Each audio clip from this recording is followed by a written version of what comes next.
Oui, je suis très heureux d'être là, même si mon ami le présentateur a souligné la rareté de cet événement.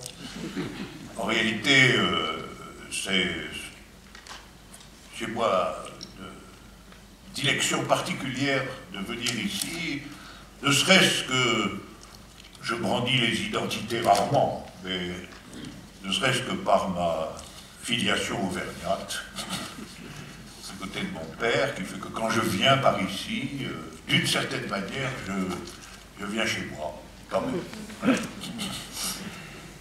Alors, je voudrais parler ce soir, bien évidemment, de politique et de pourquoi j'ai écrit l'éloge de la politique. Mais je voudrais, en tant que philosophe, prendre les choses d'un tout petit peu plus loin pour que soit très clair ce que j'entends par politique, pour la définition que je donne finalement de la politique. Et alors pour cela, il faut que je parte de l'idée qu'en un certain sens, pour moi, politique, l'action politique, le résultat politique est de l'ordre de la vérité. Disons en gros que la politique, c'est ce qui fait vérité quant à la capacité collective de remodeler, de reformer la société dans son ensemble. Alors, pour ça, je voudrais dire quelques mots sur ce que j'entends et ce que je prends comme exemple autour de ce mot, vérité. D'abord, je voudrais souligner que pour moi, il n'y a pas la vérité. La vérité isolée, une, solitaire, est, à mon avis, un motif qui appartient à la religion. Il n'y a pas la vérité, ce qu'il y a, c'est des vérités. Il y a des vérités différentes, spécifiées, et on peut les définir comme étant des œuvres. Toute vérité est une œuvre, c'est-à-dire les résultats, un résultat de l'action et de la pensée humaine. La caractéristique d'une vérité, c'est que bien qu'elle soit le résultat d'une action humaine située, singulière, elle a néanmoins une valeur universelle. Donc on appellera vérité toute forme de création humaine, localisée dans le temps et dans l'espace, qui, en dépit de cette localisation singulière, a en définitive une portée universelle. Alors, sur la base de cette définition, dont j'ai donné des explications techniques que je vous épargne, à partir de cette définition, je crois pouvoir distinguer 4 types différents de vérité. 4 formes, en quelque sorte, formes générales des vérités, en distinguant les vérités scientifiques, les vérités artistiques, les vérités politiques et les vérités amoureuses. Voilà. Alors, je voudrais, ne serait-ce que pour situer dans ce quatuor la politique, je voudrais très rapidement identifier, en quelque sorte, ces 4 types de vérités, l'une après l'autre. Alors, qu'est-ce que c'est qu'une vérité scientifique? Commençons très brièvement. Une vérité scientifique, ça consiste à rendre raison, à procéder à une explication d'un phénomène quelconque de l'univers en donnant la formule mathématique des lois auxquelles ce phénomène obéit. Vous avez science, au sens rigoureux, quand vous êtes parvenu à dominer et à vérifier le fait que les lois auxquelles tel ou tel phénomène obéit sont formulables mathématiquement. Et lorsque vous avez un tel résultat, en effet, il prend une valeur universelle, et que petit à petit, contre les explications fabuleuses, mythiques ou religieuses des phénomènes, on a un accord qui se fait de façon en quelque sorte nécessaire autour de la formulation des lois de l'univers matériel. Alors maintenant, si on parle des vérités artistiques, on peut la définir ainsi. L'œuvre d'art est une sorte de création d'un ensemble, d'une totalité, qui est soit de caractère sensible, comme dans la peinture, la musique ou l'architecture, soit intellectuelle, écrite, comme l'est un grand roman, soit mixte. La poésie, par exemple, relève à la fois de la musique et de l'écriture. Il faut entendre le poème en même temps qu'il se lit. Le théâtre est écrit, mais il est en représentation visible. L'opéra est une synthèse de musique et de théâtre. Et quant au cinéma, il est la synthèse de toutes choses. Il est visible, il est sonore, il est textuel, il est théâtral. Voilà, alors on voit bien que dans tous les cas, on retrouve cette idée d'une présentation sensible ou intellectuelle, d'une totalité créée ou inventée, et là aussi, finalement, dans le déroulement de l'histoire, ces créations prennent une valeur universelle, ou, comme le disait Kant, à propos du beau, Kant disait le beau, c'est ce qui plaît universellement sans concept. Donc ce qui plaît à la sensibilité humaine en général. Maintenant, les vérités amoureuses. Alors, les vérités amoureuses, dont le repérage est très ancien, puisque on les trouve déjà dans l'œuvre de Platon, en réalité, les vérités amoureuses sont la création dans la vie d'un point de reconnaissance absolue de l'autre.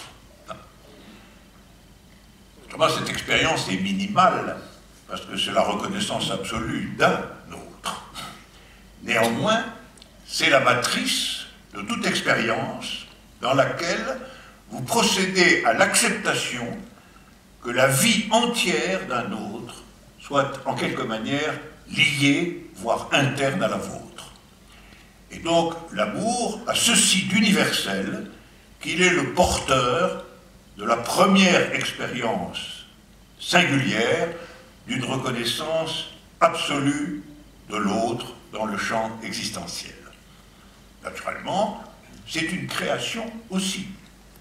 Toute expérience amoureuse est l'objet d'inventions nécessaires, de crises graves, de problèmes résolus, et quand tout cela se fait, nous avons véritablement une création singulière à valeur universelle, qui est une reconnaissance absolue de l'autre, qui va faire modèle, en un certain sens, pour tout ce qui peut être de l'ordre de la reconnaissance absolue de l'autre.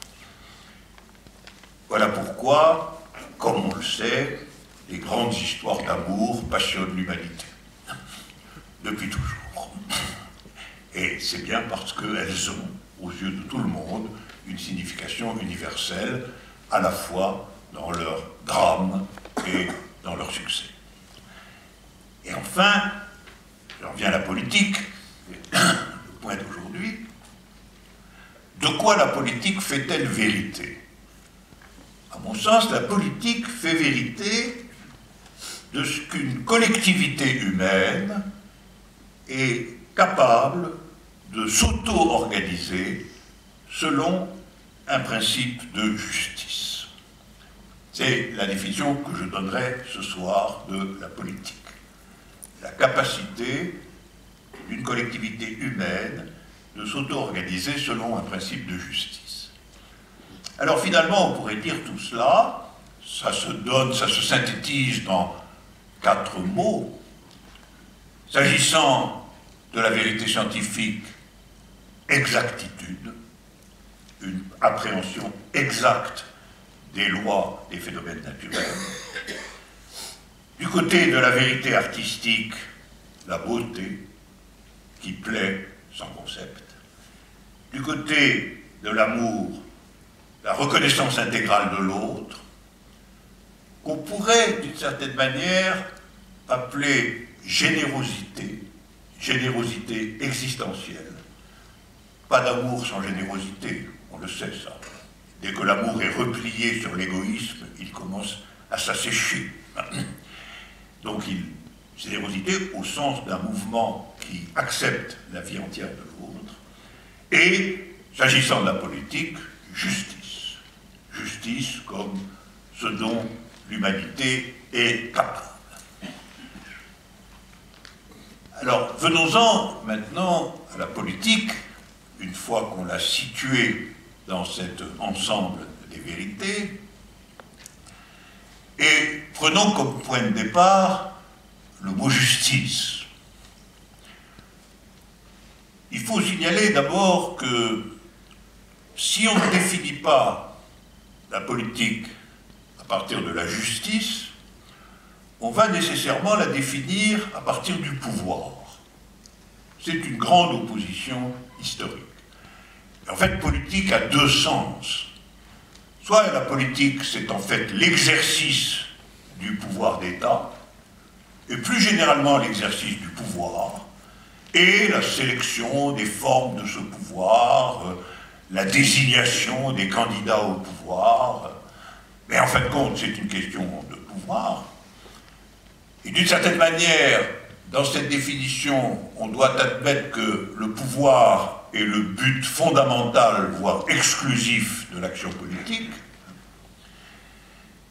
Et on doit pouvoir se convaincre que, de ce point de vue, les normes de la politique sont des normes exclusivement réalistes, c'est-à-dire qu'elles sont soumises aux lois de la conquête et de l'exercice du pouvoir, qui sont des lois concurrentielles et liées à des rapports de force.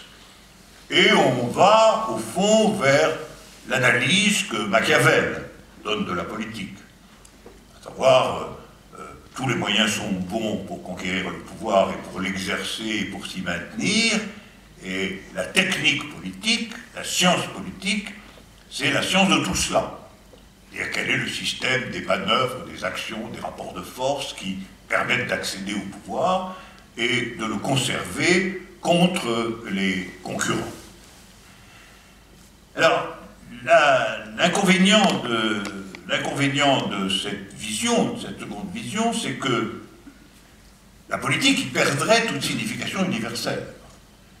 Si la politique est réductible à la question de l'exercice du pouvoir, et si cet exercice du pouvoir, au fond, n'a pas d'autre norme au bout du compte que lui-même, alors, évidemment, les actions politiques n'ont pas de signification universelle, et elles tombent dans la loi concurrentielle, où, en fin de compte, ce qu'il s'agit d'être, c'est vainqueur. Mais vainqueur du strict point de vue de la norme du pouvoir lui-même. Dans ce cas, la politique est d'une part une activité concurrentielle qui se ramène au rapport entre amis et ennemis, et ce rapport a pour enjeu l'exercice du pouvoir qui, classiquement, en définitive, est le pouvoir d'État. Alors, c'est en partie contre cette définition de la politique que je vais parler en faveur d'une autre conception de la politique qui, bien qu'elle ne soit pas indifférente aux questions de pouvoir, bien qu'elle concerne aussi les questions de pouvoir, n'est pas définissable à partir de la question du pouvoir, mais ne peut être définie à partir de la norme auquel correspond ce pouvoir, du point de vue de l'organisation de la société tout entière et du principe de justice ou d'injustice qui va régir cette construction. Alors, ce qui est apparu petit à petit dans l'histoire humaine, c'est que toute idée de la justice renvoie en définitive à une vision égalitaire. Et je voudrais insister sur ce point que, du point de vue de la conception de l'égalité et de la justice comme ayant une valeur universelle, la norme de l'égalité l'emporte sur la norme de la liberté. Alors ça, c'est une assertion provocatrice, évidemment. Mais je voudrais l'argumenter tout de même un peu. La liberté, en tant que telle, ne dit pas ce qu'est sa norme. C'est-à-dire que la liberté, en tant que telle, ne dit pas du tout quelle peut être sa conséquence effective dans le champ social.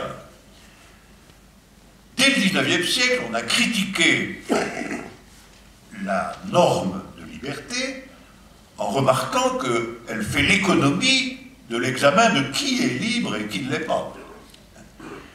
Il est absolument clair, par exemple, que quelqu'un qui dispose d'une fortune considérable, le champ de sa liberté, c'est-à-dire le champ de ce qu'il peut faire, dans la société ou dans le monde, est bien plus considérable que le champ de la liberté pour quelqu'un qui n'a rien, qui est un démuni ou, comme on dit aujourd'hui, un loser.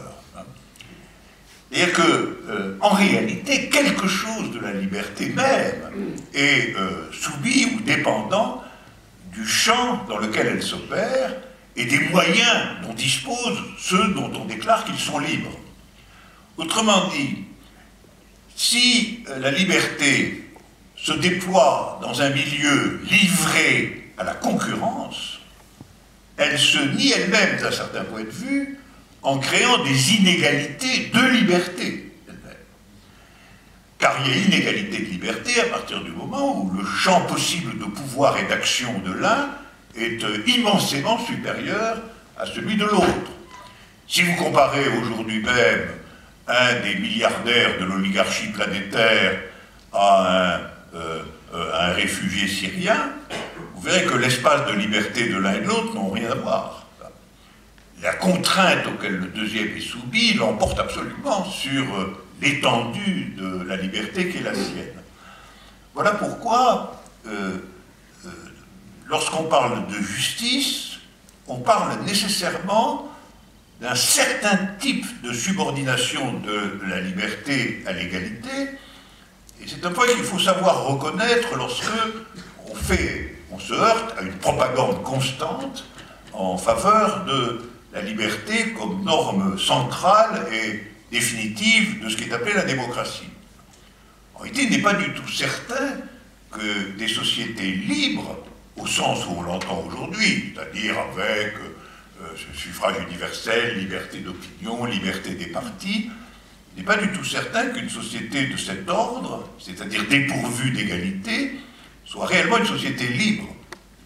Elle ne l'est que dans le champ de l'opposition des capacités à la liberté de ses membres. Voilà. Alors, admettons donc provisoirement que la norme prioritaire de l'auto-organisation d'une société dans la figure de la justice soit l'égalité. Alors, cela entraîne des conséquences très importantes qu'on peut tout de suite énumérer. Premièrement, ça veut dire que la société, dans son auto-organisation, compte chacun de ses membres de façon égale. C'est-à-dire qu'il n'y a pas des gens qui sont considérés comme inférieurs et des gens qui sont considérés comme supérieurs. C'est une évidence. Et c'est une évidence que déjà l'inégalité des richesses corrompt. Donc la société va compter dans tout compte de ce qui existe en son propre sein, chacun de ses membres pour ce qu'il est, en égalité avec les autres, ce qui immédiatement oblige à des transformations considérables, par exemple du rapport entre les jeunes et les vieux, du rapport entre ceux qui sont en bonne santé et ceux qui sont malades, du rapport entre ceux qui sont sains et ceux qui ont une maladie mentale, du rapport entre les hommes et les femmes, etc. etc. Et que l'égalité, c'est un travail constant pour veiller à ce que chacun soit compté pour ce qu'il est dans le corps social et non pas traité selon une position inférieure. C'est le premier point. Deuxièmement, une société égalitaire ne peut pas non plus se déclarer elle-même supérieure aux autres. Par conséquent, une société ne peut admettre un principe de clôture ou de fermeture de son être à ce qui n'est pas elle, sous prétexte qu'elle serait supérieure à son extérieur. Alors ça, évidemment, ça veut dire l'exclusion des figures de type impérial, colonial, raciste, etc. Mais ça veut dire aussi que, d'une certaine manière, tout principe de clôture, et à certains égards toute frontière, est suspecte. Parce qu'elle est toujours suspecte d'organiser la protection d'une société contre un dehors considéré comme inférieur ou menaçant, ou les deux à la fois. Et la lutte contre la clôture, contre la frontière, fait donc partie absolument de la définition de la justice comme égalité, et on ne peut pas supporter un paradoxe du genre. Nous n'accepterons pas les autres parce que notre société est juste et qu'eux ne le sont pas. Ce qui est très souvent, en fait, l'argumentation sous-jacente à l'exclusion de l'acceptation hospitalière des autres, ou comme dans le monde contemporain d'une société où il existe une grande masse de nomades, en réalité, qui circulent sur la terre en cherchant où ils peuvent vivre, parce qu'ils ne peuvent plus vivre chez eux. Alors, la clôture à ce genre de situation défait le principe de justice et lui substitue en réalité un principe de protection des avantages. Parce que, si on réfléchit, l'idée d'interdire l'entrée de quelqu'un sous prétexte que, en réalité, il est en quête d'un principe de survie, c'est quand même considérer qu'il n'a qu'à se débrouiller. C'est-à-dire que nous ne sommes pas comptables du point de vue de notre propre monde intérieur, nous ne sommes pas comptables de ce qui lui arrive. C'est immédiatement contraire à la notion d'égalité et la corrompt nécessairement. C'est-à-dire ça amène forcément à des énoncés comme il en surgit aujourd'hui, ici même, encore plus dans l'Europe de l'Est, etc., des énoncés, en fait, de supériorité nationale sur l'étranger. Or, le principe d'une supériorité nationale sur l'étranger est évidemment un principe qu'on ne peut pas admettre dans la figure égalitaire de la notion de justice. C'est en réalité un principe qui est toujours marqué par un principe de clôture et de domination. Et alors, troisièmement, et c'est là qu'on entre évidemment peut-être dans le vif du sujet, l'égalité entre très rapidement en contradiction avec le principe de la liberté de la propriété privée. Alors ce point est un point absolument classique du marxisme et de sa descendance, et de beaucoup d'autres tendances aussi. On peut remarquer que cette suspicion à l'égard de la propriété privée est déjà présente chez Jean-Jacques Rousseau, dans le début du contrat social. Le premier qui a clôturé un champ et qui a dit « ceci est à moi », a été le premier grand corrupteur de l'humanité tout entière, finalement. C'est donc une filière qui a fait son apparition assez tard, mais aussi bien assez tôt. Parce que je voudrais rappeler ici que dans la République de Platon, c'est quand même bien avant Rousseau, dans la République de Platon, il est dit de façon impérative que ce qui est appelé les gardiens, c'est-à-dire en réalité les régents de la cité, doivent absolument disposer d'aucun bien. d'aucune propriété privée. Et donc, il y a une espèce de communisme minimal chez Platon, déjà, réservé sans doute à une aristocratie, mais qui, du point de vue des principes, affirme absolument la priorité de l'égalité intégrale. Et Platon a déjà l'idée que dans la propriété privée en tant que telle, il y a un facteur de corruption de la justice. Qu'en vérité, entre propriété privée et justice, quelque chose n'arrive pas à fonctionner. Alors, sa vision limite cette idée à une aristocratie, mais l'idée elle-même y est. À savoir l'idée qu'entre une société dont la norme est la justice et la complète liberté de la propriété privée, il y a une antinomie, et que, plus généralement, quelqu'un qui est soucieux de sa propriété privée est quelqu'un qui n'est pas destiné à orienter la société dans le sens de la justice. Parce qu'il va se préoccuper prioritairement de la défense, de l'avantage que lui donne la propriété privée. Et donc il faut dire ceci, la propriété privée, conçue sans limite stricte, est incompatible avec la justice si la justice est de l'ordre, et elle l'est nécessairement, je crois, de l'ordre de l'égalité. Alors, on revient à l'argument de tout à l'heure. Pourquoi cette antinomie entre justice et propriété privée conçue sans limite stricte, hein? C'est pas nécessairement la propriété privée de votre mouchoir, hein, dont il s'agit ici. C'est la propriété privée conçue sans limite et s'étendant par conséquent à l'appareil productif lui-même, ou aux moyens de transport, ou aux banques, ou aux grandes institutions qui organisent finalement la vie économique et sociale. Alors, je redis l'argument majeur, c'est que celui qui possède plus, en tout état de cause, est capable de faire sans commune mesure avec celui qui n'a rien. Et d'autre part, la propriété, si elle est inégalitaire, doit nécessairement être protégée par la force. Car si vous admettez une société inégalitaire, vous admettez nécessairement qu'il y a tension et contradiction entre ceux qui possèdent beaucoup et ceux qui ne possèdent rien. Si vous admettez qu'il y a ce conflit permanent, vous devez penser qu'il existe une autorité qui va protéger les uns contre les autres. Et donc, l'État, en réalité, apparaît et surgit dans le contexte de l'inégalité radicale en tant que protecteur du droit de propriété. En fait, aussi loin qu'on remonte dans l'existence de l'État, c'est-à-dire quelques millénaires, malgré tout, on voit qu'en réalité, l'État a cette fonction absolument. Et, au fond, le premier crime que l'État punit, c'est le vol. Le vol, inévitable, évidemment, dans une société où les richesses sont concentrées et où la pauvreté est largement répandue. Hein.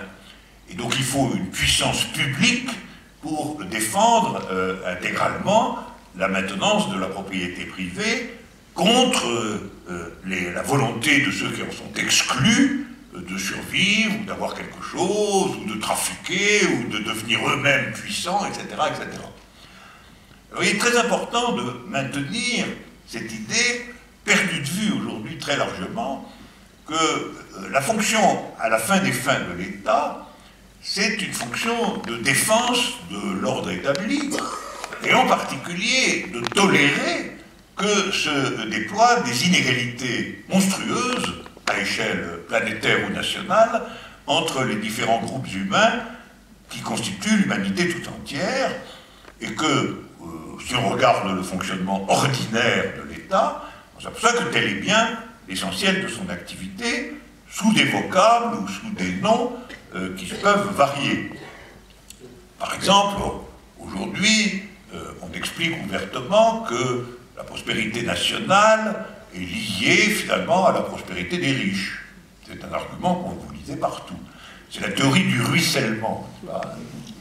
C'est-à-dire que l'extrême richesse du sommet ruisselle jusqu'à la base et que finalement la prospérité d'un petit personnage, indifférent dépend finalement de la prospérité des propriétaires de Google, de Facebook, etc., c'est-à-dire des millionnaires. Le résultat de cela, nous le connaissons, c'est-à-dire qu'aujourd'hui, ou peut-être avant-hier, 264 personnes, je crois que c'était il y a 4 ans, ça, 264 personnes possèdent aujourd'hui autant que 3 milliards d'autres. Ce sont donc des inégalités monstrueuses. Je voudrais bien faire saisir que ce sont des inégalités sans précédent dans l'histoire de l'humanité. Ça n'a jamais été vrai, ça. Même du temps de la noblesse, personne n'avait la même chose que 3 milliards d'autres. Et ça c'est arrivé aujourd'hui, selon la loi marxiste bien connue, de l'inévitable concentration du capital. Et que dans un régime concurrentiel, eh bien, le plus fort gagne, et celui qui a eu le plus de flair, le plus d'intuition, le plus d'appréhension des nouvelles technologies, va absorber les autres et réaliser ces concentrations et ces inégalités monstrueuses. Par conséquent, la figure connexe entre développement économique soumis à la concentration du capital et protection de cette concentration par les États ou par des complicités d'États. Par exemple, à l'heure actuelle, l'ensemble des institutions européennes protègent de façon extrêmement tatillonne cet ordre des choses, et la théorie générale du ruissellement, pas une théorie européenne installée.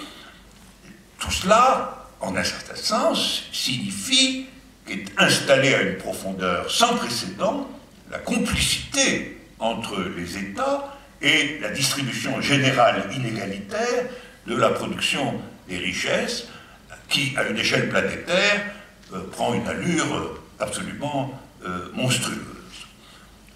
Donc, la propriété privée est et demeure, au fond, la question principale au cœur du problème d'une société juste. Je pense qu'il faut nous réarmer de cette conviction qui est aujourd'hui masquée ou défaite par l'idée vague que la prospérité collective dépend du succès de quelques milliardaires. Idée qui, si on la regarde de près, est une idée insupportable, en réalité, et fallacieuse, mais qui est installée dans la figure d'une idéologie dominante aujourd'hui, pour la raison, précisément, que la justice n'est pas définie à partir de l'égalité, mais que la valeur politique principale constamment mise en avant est la liberté. Et, comme le disaient déjà les critiques du XIXe siècle, il s'agit de la liberté du renard dans le poulailler. C'est l'image qui était très, très constante au XIXe. Moi, je dirais même que maintenant, c'est plus qu'un renard. C'est plutôt un monstre dans un répertoire de poussins, grandir les deux côtés. Et donc, finalement, on voit bien que une telle vision de la société, je reviens à mes prémices là, ne peut pas se targuer d'avoir une valeur universelle, puisque déjà en son propre sein, elle disqualifie toute valeur universelle, en prônant finalement des supériorités intrinsèques de classe qui sont dans un différentiel monstrueux. En proposant cela, elle est déjà extérieure à toute idée d'une œuvre universelle. Et donc le capitalisme aujourd'hui est mondialisé, mais cette mondialisation n'est pas du tout la mondialisation de quelque chose d'universel. C'est la mondialisation, au contraire, d'une figure très particulière, très singulière, et à certains égards pathologiques de l'organisation générale des sociétés, masquée par son efficacité technologique et sa supériorité militaire. Mais ça, c'est les protections étatiques de sa nature propre. Ça n'est pas sa vérité intrinsèque. Alors, quand on parle de la propriété privée ainsi conçue, comme incompatible avec la justice, est donc incompatible avec finalement le caractère vrai d'une politique, on est nécessairement dans la conviction qu'il faut proposer autre chose. Il faut proposer autre chose. Alors, cette proposition, elle est présente dans l'histoire de l'humanité depuis assez longtemps. À la prendre dans sa version politique explicite, elle rôde déjà dans les aspects les plus à gauche de la Révolution française, en réalité. On peut dire que c'est là qu'elle apparaît dans la filière de Rousseau, précisément, puisque Rousseau était le grand maître à penser des Robespierre ou de Saint-Just. Elle se déploie au grand jour avec les différents communismes du XIXe siècle, le communisme de Marx, mais aussi ce qui a été appelé les communismes utopiques, etc. Tous sont quand même dans l'idée égalitaire. Elle cherche à s'incarner dans des mouvements politiques effectifs, en particulier au XXe siècle. Et du point de vue de sa construction, elle est, pour l'instant, dans une situation d'échec relatif. Diagnostic. Autrement dit, le monde contemporain, je pense qu'il faut assumer cette vision des choses, le monde contemporain est fondamentalement injuste. Et il est scandaleux que cette injustice soit valorisée au nom du signifiant démocratie. Moi, je considère que démocratie, si ça signifie ce type d'injustice, ça ne peut pas être une valeur universelle. Ou si démocratie est une valeur universelle, alors ça signifie autre chose que ce type d'injustice. Et autre chose que les régimes politiques actuellement dominants en Occident. Alors ça, c'est sur la propriété privée. Je voudrais indiquer deux compléments, en quelque sorte, de cette analyse du caractère central de la propriété privée comme obstacle, en réalité, à une politique au sens de la justice. Le deuxième point, qui est corrélatif de cette inégalité, c'est évidemment la transmission familiale des biens. Parce qu'il faut bien voir que la transmission familiale des biens, lorsqu'elle concerne les concentrations dont nous parlons, consiste à maintenir en réalité les inégalités dans la même caste héréditaire. En réalité, le fait que l'hérédité, autrefois, était l'hérédité de la noblesse, et que l'hérédité est aujourd'hui l'hérédité des milliardaires, n'est pas un changement majeur. En tout état de cause, il s'agit d'une oligarchie héréditaire. Et on sait très bien que les fils des grandes fortunes, sans avoir à lever le moindre petit doigt, sinon passer le concours dans une école de commerce, hein, deviennent eux-mêmes des possesseurs de grandes richesses. Il n'y a pas de doute. Et donc, nous voyons que par le biais de la transmission familiale des biens, se perpétue en réalité l'idée d'une hérédité des inégalités. Et cette hérédité des inégalités qui scandalisait d'une certaine manière lorsque c'était celle du sang, de la noblesse. Et en fond, on pourrait être tout aussi scandalisé que le rejeton d'un magnat du ciment armé devienne lui-même un magnat du ciment armé ou même un grand milliardaire de l'information électronique. On pourrait s'en scandaliser tout autant. Simplement, on ne le fait pas. Alors, on ne le fait pas pourquoi? Ça, c'est un point intéressant. C'est parce que, une fois de plus, on fait comme si la règle de la transmission familiale était une règle juste. Et l'examen de cette règle montre qu'elle n'est pas une règle juste. Elle est une règle de perpétuation des inégalités, et celui dont les parents n'ont rien, n'aura rien. Voilà. Alors, quelle est la conclusion à tirer de cette affaire? La conclusion à tirer de cette affaire, c'est que malgré tout, il faut probablement mettre fin au régime général de la transmission familiale, avec toutes les précautions nécessaires, mais il n'est pas supportable qu'elle se maintienne dans une situation, en tout cas, fortement inégalitaire.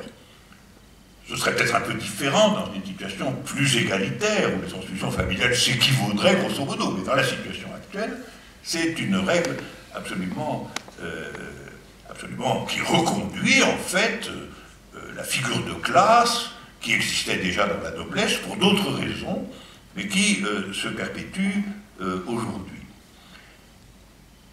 Et alors le troisième point dont j'ai déjà dit un mot, c'est que l'égalité ne peut pas non plus admettre un État incontrôlé ou séparé qui finalement se voue principalement à la protection des inégalités elles-mêmes. De ce point de vue, tout de même, il faut regarder le passé historique. Il faut regarder le passé historique. Les États parlementaires de l'Occident, dans la période récente, et depuis les années 80 à peu près, se sont tous manifestés comme adoptant, retournant, refaisant dogme de la protection de la propriété privée et de sa transmission familiale. Et les quelques brèves tentatives de faire autrement, en France, la dernière est ce qui s'est passé en 81 avec le gouvernement d'union de la gauche, qui a en effet procédé à des nationalisations significatives, qui a presque entièrement étatisé le crédit, etc. Cette exception a duré en tout et pour tout 2 ans. Et dès 83, on est revenu à la fonction naturelle de l'État, qui a été de décollectiviser, de reprivatiser et de reprotéger, évidemment, les grandes fortunes et leur transmission héréditaire, sous prétexte que le monde ne nous permettait pas de faire autrement, en gros. Autrement dit, puisque la loi du monde est l'inégalité, soyons inégalitaires. C'est à peu près ça le raisonnement fait à partir de 83.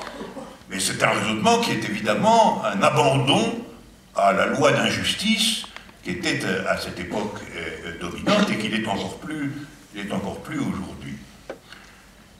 Et alors, si nous regardons l'ensemble de ces considérations, qu'est-ce que nous trouvons? Nous trouvons qu'une politique de justice est une politique qui doit sérieusement s'attaquer à la question de la propriété privée. Je voudrais rappeler que, sur ce point, Marx a des paroles extrêmement fortes qui sont non seulement théoriques mais pratiques. Dans le manifeste du Parti communiste, Marx donne une définition, tente de donner une définition de qui sont les communistes. Alors, qui sont les communistes, pour Marx, c'est très intéressant. Ça ne veut pas dire qu'ils forment un parti, alors qu'il écrit le manifeste du Parti communiste. Mais dans cette définition des communistes, il dit que les communistes ne forment pas un parti séparé, justement. Et alors, qu'est-ce qu'ils sont s'ils ne sont pas un parti séparé? Eh bien, Marx donne plusieurs caractéristiques de qui sont les communistes. La première caractéristique, c'est qu'ils sont internationalistes. Voilà. C'est-à-dire que nous retrouvons ici le critère pas de clôture nationale. Pas de clôture nationale. Le communiste est celui qui, dans tout mouvement, dans toute figure d'organisation, défend, dit Marx, des intérêts qui ne sont pas réductibles aux intérêts nationaux. Alors, si quelque chose est strictement d'intérêt national, les communistes ne soutiendront pas véritablement ce dont il s'agit dans cette affaire. C'est la première caractéristique. C'est la caractéristique du fait qu'il n'y a justice que si vous rejetez les clôtures et fermetures identitaires. Et les identités en tant que telles, en particulier les identités nationales, langagières, religieuses, raciales, etc., ces identités ne doivent avoir aucune domination à aucun moment dans les processus politiques que les communistes soutiennent ou auxquels ils participent. C'est le premier point, très important. Le deuxième point, dit-il, c'est que les communistes essaient toujours de faire prévaloir le mouvement dans son ensemble. Autrement dit, ils ne sont pas paralysés par un objectif particulier. Si cet objectif particulier est significatif, ils vont soutenir le mouvement.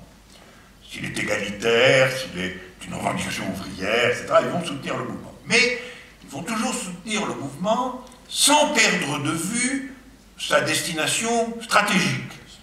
C'est-à-dire, ils vont toujours se demander comment ce mouvement s'inscrit effectivement dans la volonté de justice, pour employer le langage que j'emploie ici. C'est la deuxième caractéristique. Et la troisième caractéristique, c'est que, dit-il, il participe activement à tout mouvement contre l'ordre établi, mais en considérant toujours, de l'intérieur du mouvement, comment il touche à la question de la propriété privée, quel que soit, dit-il, le développement de cette question. Alors je voudrais insister sur ces trois critères. Bon, le premier, c'est le critère de l'internationalisme pratique, c'est-à-dire pas simplement de l'organisation d'une internationale, mais à l'intérieur d'un mouvement, toujours prendre soin du fait que ça ne doit pas être les identités qui l'emportent, mais l'universalité, justement. C'est-à-dire que ce qui relève, ce qui est réductible à une identité particulière, n'a pas de valeur communiste par soi-même, et donc n'a pas de valeur de justice par soi-même, nous dit Marx. Le deuxième point, c'est un point, au fond, qui veut dire il faut toujours, dans la visée de la justice, faire prévaloir la stratégie sur la tactique. C'est-à-dire, un intérêt particulier peut être tactiquement intéressant, mais il faut toujours se demander quelle est sa position, quelle est sa place, quelle est sa fonction dans un développement stratégique véritable. Et la troisième caractéristique, elle porte sur le contenu. Les deux premières, en un certain sens, portent sur des formes. La troisième porte réellement sur le contenu, c'est-à-dire la question de la propriété privée est absolument centrale, et cette question va servir finalement de norme à la caractéristique finale de tous les mouvements révolutionnaires, quels qu'ils soient. En tout ça, au fond, ce sont les exigences d'une politique de justice. Il y a une politique égalitaire. Et s'il est vrai que la question de la propriété est une question décisive dans l'appréciation stratégique des mouvements politiques, il en résulte aussi que la raison pour laquelle l'État est un obstacle ou un ennemi tient au fait que sa fonction est de protéger la propriété privée. Et donc il faut bien voir que l'État n'est pas un ennemi par lui-même en tant que tel. L'État est un ennemi pour la raison précise que dans l'époque historique qui est la nôtre, la fonction primordiale de l'État, de sa police, de son armée, etc., c'est de défendre le système général d'inégalité dont la propriété privée est le centre. Alors, quand on récapitule tout ça, qui définit chez Marx ce qu'est le communiste, on doit en conclure que dans les conditions contemporaines, la politique de justice, c'est le communisme. Là. Il faut l'appeler comme ça.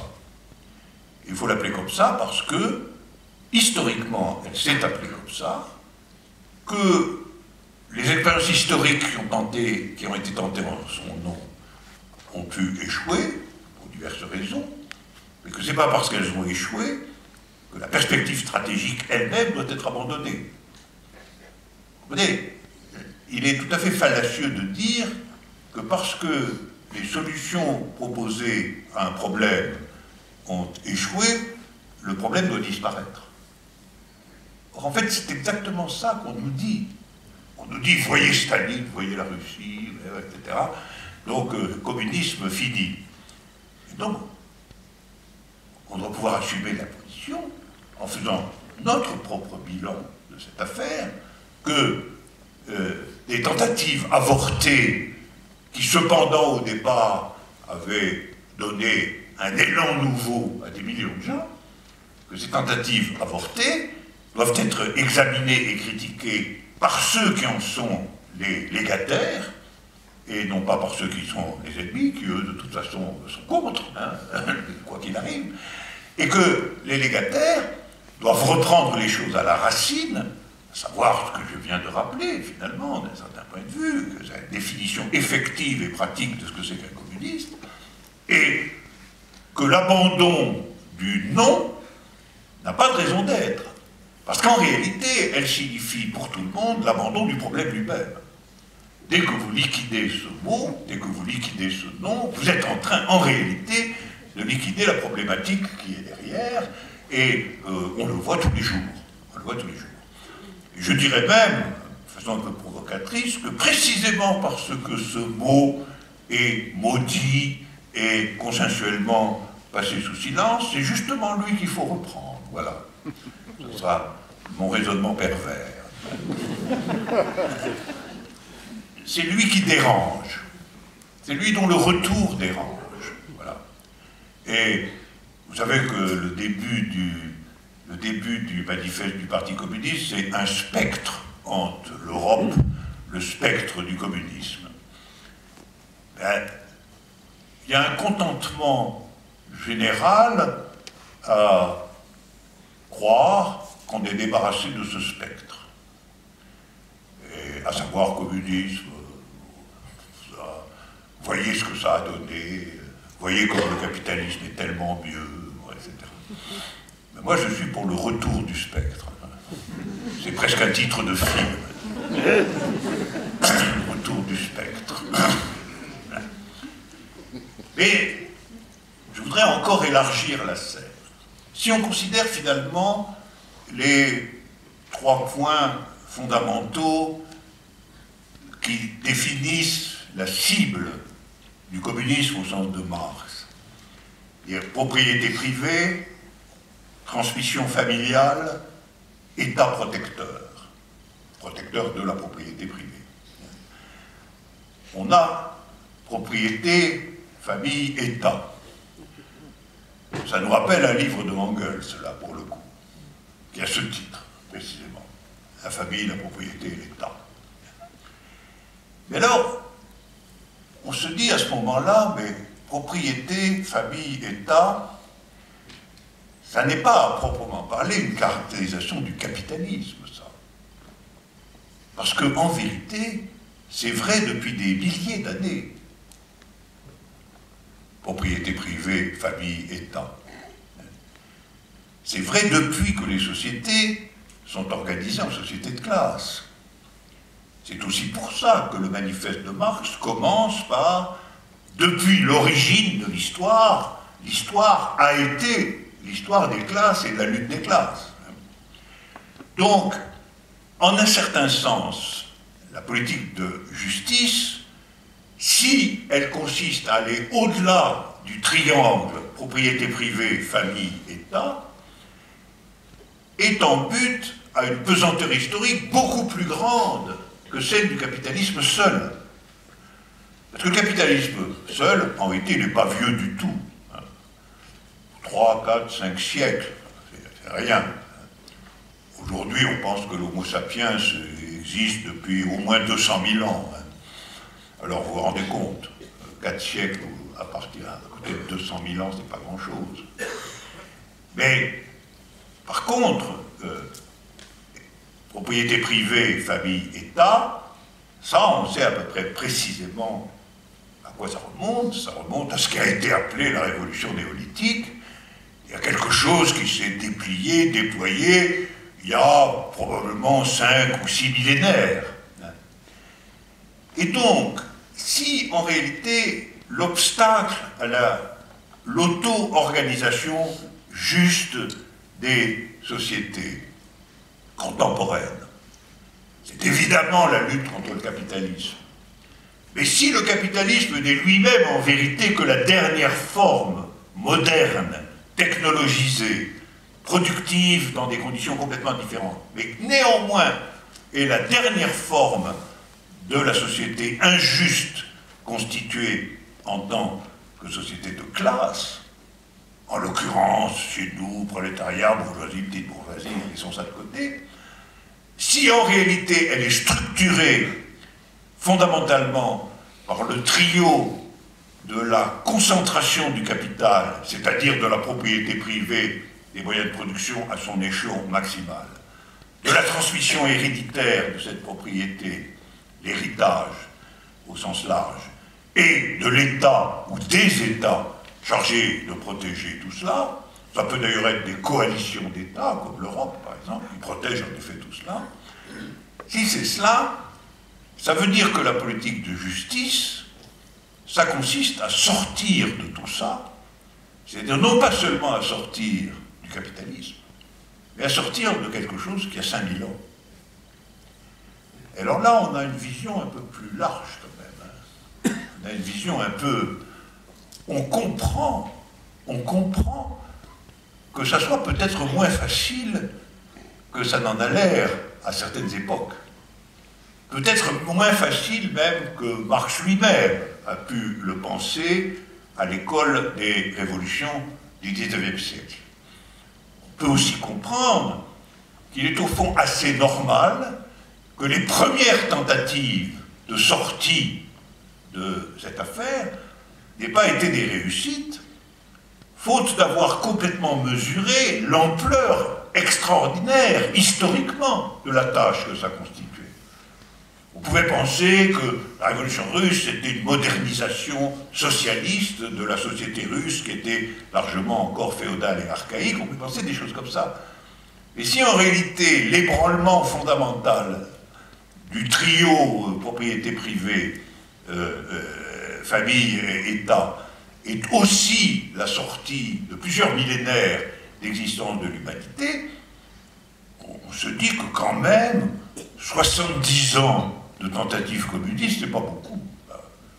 Et cet échec au bout de 70 ans, il doit être pris pour ce qu'il est. C'est-à-dire l'échec d'une tentative qui, à échelle de ce qui était demandé, et de ce qui était demandé, était déjà une tentative héroïque, intéressante, significative, qui a échoué pour des raisons que nous devons analyser précisément. Et entre parenthèses, cette analyse, elle est faite assez vite. Dans tous les cas des États communistes, ce qui s'est passé, c'est une importance exorbitante accordée au troisième terme du trio, à savoir l'État. Ça, c'est certain. C'est certain que l'appareil qui avait été construit pour prendre le pouvoir, qui était un appareil centralisé et militarisé, les partis léninistes, s'est avéré extrêmement performant pour en effet prendre le pouvoir, mais s'est avéré beaucoup trop rigide pour déplier comme il le fallait la nouvelle société sous le signe de la justice. Il a en fait considéré que tout relevait de sa propre autorité, et ça n'était pas possible. Ça n'était pas possible parce que ça maintenait dans une fixité beaucoup trop considérable le principe étatique séparé de la société et de son mouvement propre. Et donc, ce qui doit être à l'ordre du jour, si on considère tout cela dans son espace général, ce qui doit être à l'ordre du jour, c'est en vérité une conception renouvelée du communisme qui prête attention, une attention toute particulière à deux points, je crois. Premièrement, ou même trois. Premièrement, prendre la mesure de ce que l'objectif stratégique de tout cela, en tant que ça ne peut être de façon légitime que la politique de justice, que l'objectif stratégique, c'est en réalité la sortie du néolithique. Et la sortie du néolithique, c'est une affaire considérable. Voilà. Et le fait que ce soit une affaire considérable peut provoquer l'idée qu'on ne sera jamais à la hauteur de cette affaire. Elle pourrait provoquer l'idée décourageante. On voit que s'il s'agit de sortir du néolithique, franchement, alors là, vous vous rendez compte. Mais il faut plutôt partir autrement.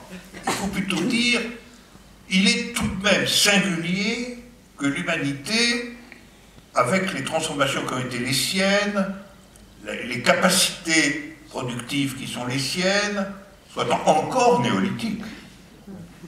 En réalité, c'est l'arriération fondamentale du capitalisme, d'être encore dans une structure néolithique. Alors qu'il se présente comme la modernité intégrale, la rupture avec... En réalité, non. Si on le gratte, si on va à son cœur, on s'aperçoit qu'il est absolument intérieur au trio fatal de la propriété privée, de la transmission familiale et de l'État, et de toutes les conséquences de cela. Et il l'est même à une échelle sans précédent, puisqu'il a été capable de produire des inégalités sans précédent. Et donc c'est non seulement, on pourrait très bien dire, pour pousser la polémique un peu loin contre les partisans du capitalisme moderne, vous n'êtes que des néolithiques enragés. Enfin, en fin de compte, vous êtes des néolithiques enragés. Et des néolithiques qui essaient de maintenir à tout prix cette structure archaïque dans les conditions de la modernité productive, scientifique, etc.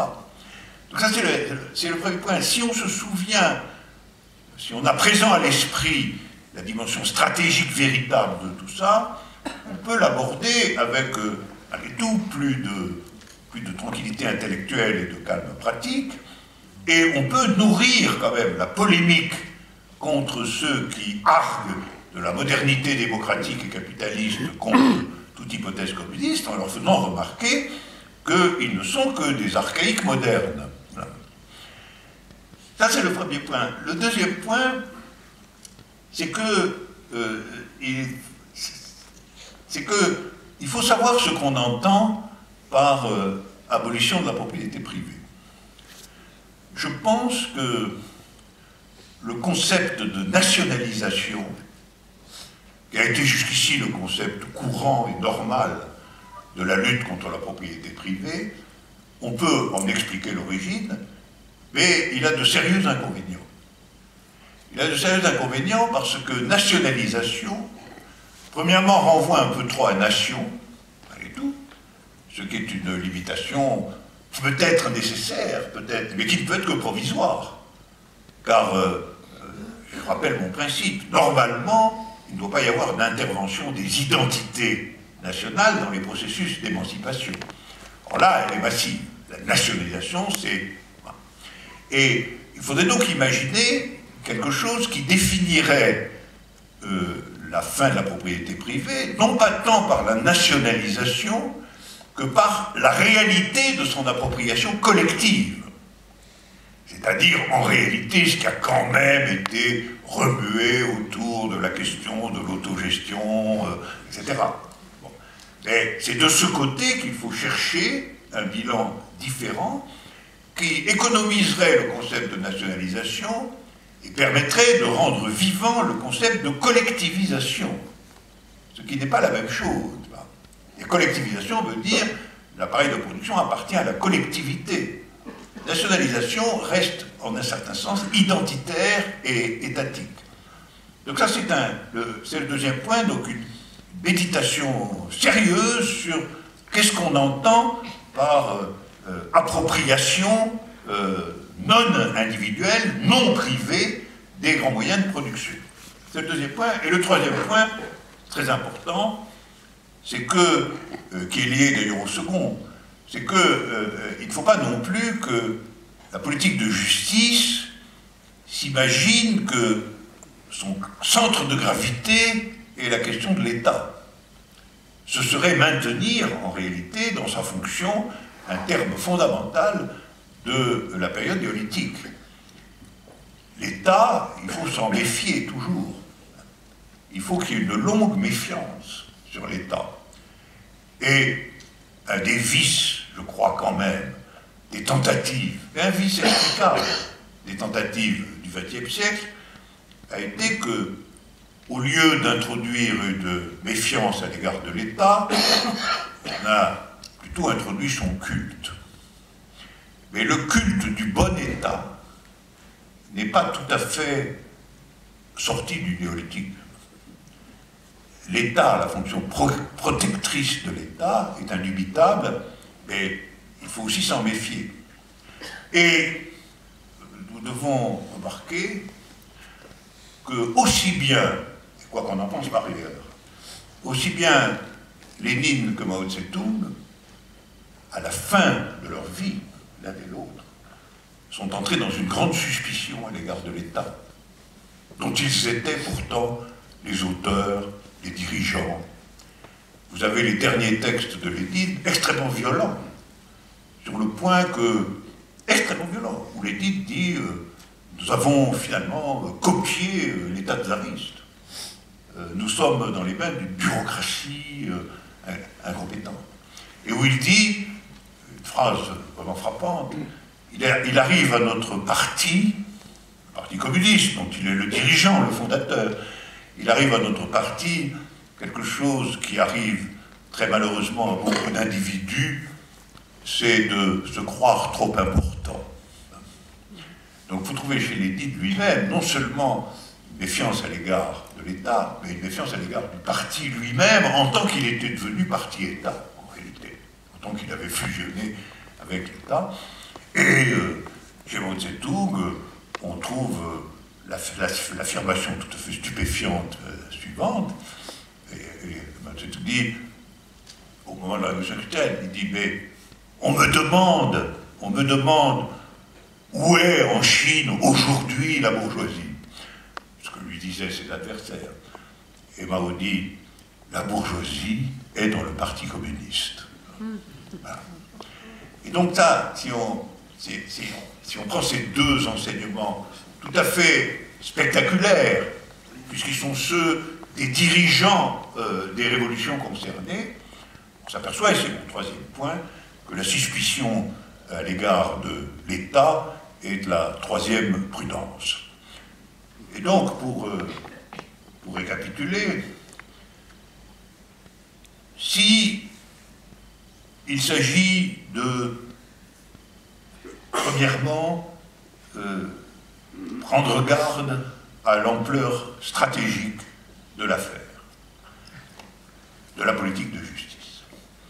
Si, deuxièmement, il s'agit dans ce cadre de contrôler de façon renouvelée ce que veut dire en réalité abolition de la propriété privée. Et encore une fois, je pense que ça n'est pas du tout réductible à nationalisation. C'est bien plus complexe. C'est collectivisation dont il s'agit et il faut en trouver les formes. Si enfin on voit que, à supposer même, et c'est probable, que la conquête du pouvoir d'État soit une nécessité, il n'en reste pas moins qu'il faut aussitôt se soucier de ce que Marx appelait son dépérissement.